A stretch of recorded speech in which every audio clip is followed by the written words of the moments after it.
연구원 여러분 안녕하세요. 오늘은 25년 6월 21일 오전 시간입니다. 예, 오늘이 하지지요. 낮의 길이가 최고 길다는 하지입니다. 근데 오늘은 장마가 있다는 예보가 있었지만은 이곳의 파주는 지금 흐리기만 하고 비는 안 오고 있습니다. 예, 오늘은 농사의 기본을 바꾸다. 계속 연재를 해드리고 있는데 오늘은 5번째 이야기, 지식인 농업 시대의 새로운 농부, 이러한 이야기로다가 한번 말씀을 드려볼까 합니다. 21세기는 지식 농업 시대라고 불리고 있죠. 과거처럼 단순히 땅을 갈고 씨를 뿌리는 그러한 농사에서 벗어나 자연의 원리와 과학적 이해를 바탕으로 한 똑똑한 농사가 요구되고 있습니다. 네, 제 욕심은 똑똑함을 넘어서 실력 있는 농부 여러분들을 그런 여러분들과 같이 하고 싶은 그런 욕심이 좀 있어요. 네, 이장집 에너지 농법은 바로 이러한 지식 농업의 대표적인 예라고 감히 말씀을 좀 드리겠습니다. 이제는 농사의 패러다임이 많이 바뀌고 있죠. 과거 농업은 주로 노동 집약적이었습니다. 많은 인력과 시간, 그리고 농약, 비료 같은 투입제에 의존했습니다. 현재도 물론 그렇지만 말입니다. 그러나 이런 방식은 이제 한계에 계속 부딪히고 있죠. 첫 번째로 환경오염이요. 환경오염은 토양오염, 수질오염, 생태계 교란. 무서운 거죠. 예, 이런 것. 두 번째로 생산 비용이 증가되고 있어요. 농약과 비료 가격이 상승하고, 또한 현장에서는 사용을 많이 사용할 수밖에 없는 그런 구조가 되어가고 있고요. 그리고 인건비가 많이 상승하고 있어요. 예. 기계를 사용한다 하지만 기계값 만만치 않잖아요. 네. 그리고 세 번째로 소비자 요구 변화가 있다는 것입니다. 예, 안전한 먹거리, 친환경 제품을 선호하고 있다는 것이죠. 이런 문제를 해결하려면 이제 농민도 자연과학, 생태학, 미생물학, 기후과학 같은 다양한 지식을 이해해야 한다는 것입니다. 단순히 힘으로 하는 농사가 아니라 이해하고 설계하는 농사로 바뀌고 있다는 것이죠. 이장집 에너지 농법에서 그 지식 농업의 모델을 보여주고 있는데 한번 예를 들어 보겠습니다. 자연의 순환을 이해하고 이를 실천하는 자연 순응형 농업이라고 말씀드릴 수 있고요. 농부는 더 이상 병, 해충과 힘겹게 싸우는 그런 사람이 아니라는 것을 절실히 보여드리고 있죠. 오히려 자연의 흐름을 읽고 조화시키는 자연과학자가 되어야 한다는 것입니다. 미생물의 활동을 이해하고 퇴비 발효의 온도와 시간, 산소 이런 걸 조절하고 토양 내 유기물 함량을 관리하고 작물의 초기 성장 전략을 설계합니다. 이러한 지식이 쌓이면 농부는 매년 더 나은 수확을 만들어낼 수 있습니다. 네. 자연에서 어떠한 시험지가 도착해도 그것을 다 풀어내는 실력자가 된다는 것이죠. 자연의 시험지는 어떤 것이 있을까요? 많은 피, 높은 온도, 높은 습도, 거기에 어떠한 균과 충을 계속 농부한테 보여준다는 것입니다. 어떻게 해결할지요. 이것을 완벽하게 해결한다는 것이 제가 말씀드리는 에너지 농법의 큰 장점입니다. 그래서 그러한 시험지를 다 통과해서 많은 다수확을 편안히 거둬들일 수 있다. 이러한 말씀을 드리는 것입니다. 저는 이렇게 말씀드립니다. 자연과 협력하는 농사다. 이장집 에너지 농법의 철학은 매우 단순하죠. 아주 간단하고요.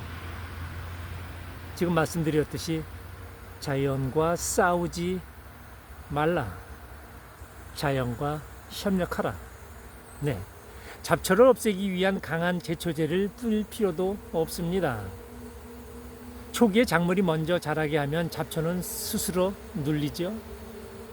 못 나온다는 것이죠. 병해충을 막기 위해 독한 농약을 쓸 필요도 없고요. 유익 미생물 군집을 키우면 해충과 병균이 억제가 된다는 것입니다. 비료를 과하게 뿌릴 필요도 없습니다. 토양 속 미생물이 스스로 약물을 만들어 작물한테 공급을 하죠.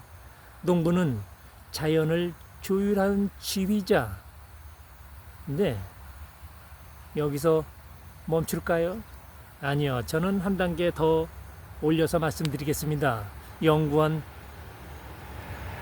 모두, 농민 여러분 모두는 지휘자에서 벗어나서 아티스트가 되라. 저는 그렇게 욕심을 좀 내봅니다. 그렇게 한다면 소비자가 원하는 농산물을 만들어낼 수가 있죠. 그러한 선물을 고스란히 선물 받을 수가 있다는 것입니다. 이제는 소비자들도 단순히 가격이 싼 농산물만 찾지는 않습니다. 물론 이렇게 키우면 비쌀 이유는 하나도 없습니다. 먼저 편에서도 말씀드렸듯이 농약 사용 제로, 비료 사용 제로, 인건비 절감이 상당히 많이 되죠. 이런데 굳이시고 다수확을 하고 있는데 농산물을 비싸게 받을 그럴 일이 있을까요? 예, 많이 준다면, 감사하다는 표시로 많이 준다면 받아야 되겠죠. 그렇지만 강제성을 띄어서 소비자한테 유기농이라고 해서 비싸게 원하는 건 맞지 않는다. 이런 말씀을 좀 드리고 싶습니다. 안전한 먹거리가 중요한 이 시점에 농약, 제초제, 화학비료 제로라는 것은 자연과학이 아닐까요? 이 시대에 맞는 건강한 먹거리, 네, 영양분이 풍부하고 맛이 좋은 그러한 농산물 말입니다. 그리고 환경 친화적인 생산을 할 수 있다는 큰 장점이 있죠. 생태계를 보존하며 생산한 농산물, 네, 이런 것이요. 연구원 여러분들의 이런 것에 농사를 하면서 진행하면서 자부심 아닌가요? 예, 이장집 에너지 농법은 이러한 소비자와 농민의 그러한 욕구에 딱 맞는 그러한 농법입니다. 따라서 앞으로 이 농법을 실천하는 농부는 더 많은 기회를 가지게 될 것입니다. 네, 마지막으로 농민이 과학자가 되는 시대를 저는 열어가고 싶습니다. 과거에는 대학, 연구실에서만 과학자가 있었지만 이제 농민 스스로가 현장 속 과학자가 되어야 합니다. 토양의 상태를 보고 판단하고 퇴비 발효 과정을 관리하고 병충해 발생을 예측하고 조절하고, 이거는 뭐 부집시고 할 필요도 없지만 부집시고 이야기한다면 이렇다는 것입니다. 작물 생육 데이터를 기록하고 분석하는 그러한 농부요. 이장집 에너지 농법을 실천하는 농민은 농사 짓는 과학자라 부를 수 있습니다. 네, 감사합니다. 네, 내일은 이장집 에너지 농법의 결론을 말씀드리겠습니다. 에너지 농법의 미래죠. 네, 그거에 대한 말씀보다 내일 또 만나 뵙겠습니다. 감사합니다.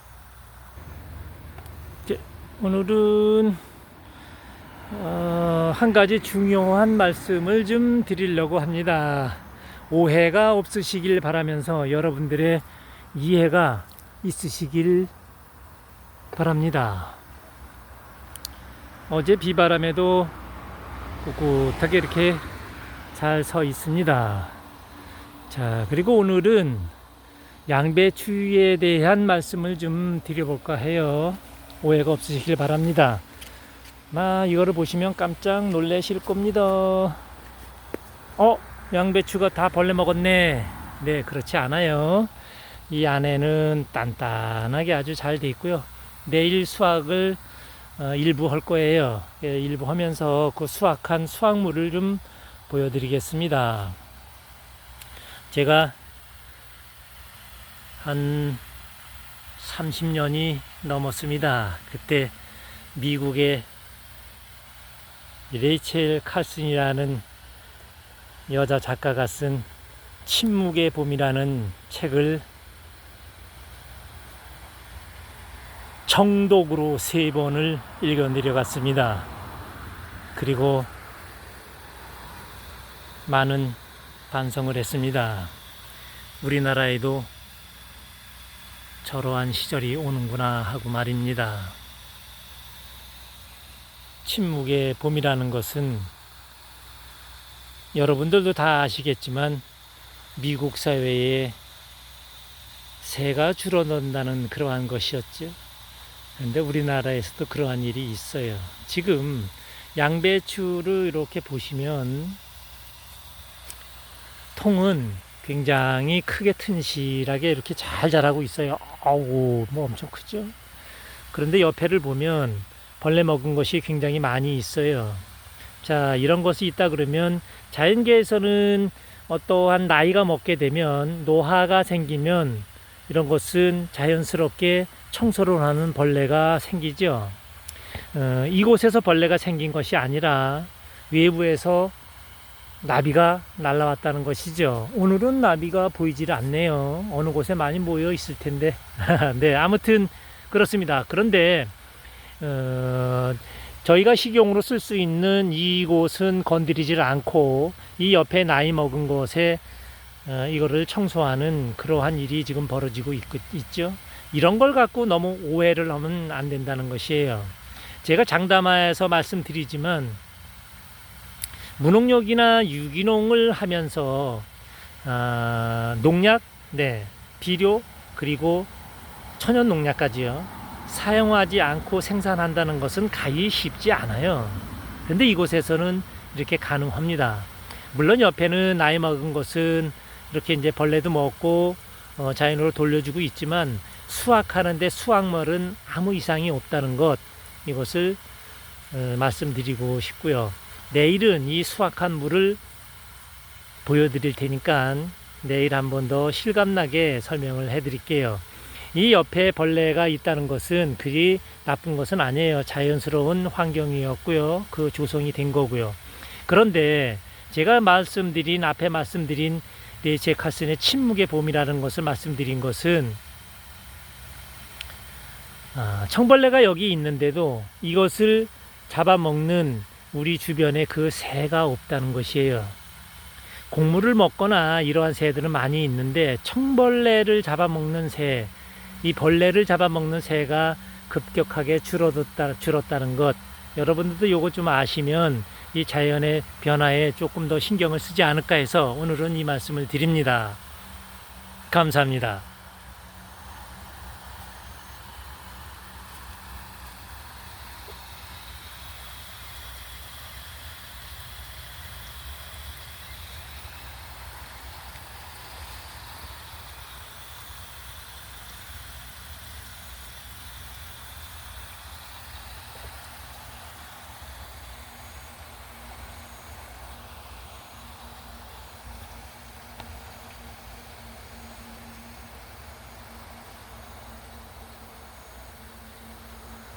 씨앗을 직파한 오이가 어제 비바람에 조금 흔들렸어요. 옆에 망을 아직 붙들질 못해서 바람에 조금 흔들렸지만 그래도 뭐 건재하게 지금 잘 자라고 있습니다. 보시고 참고가 되셨으면 좋겠습니다.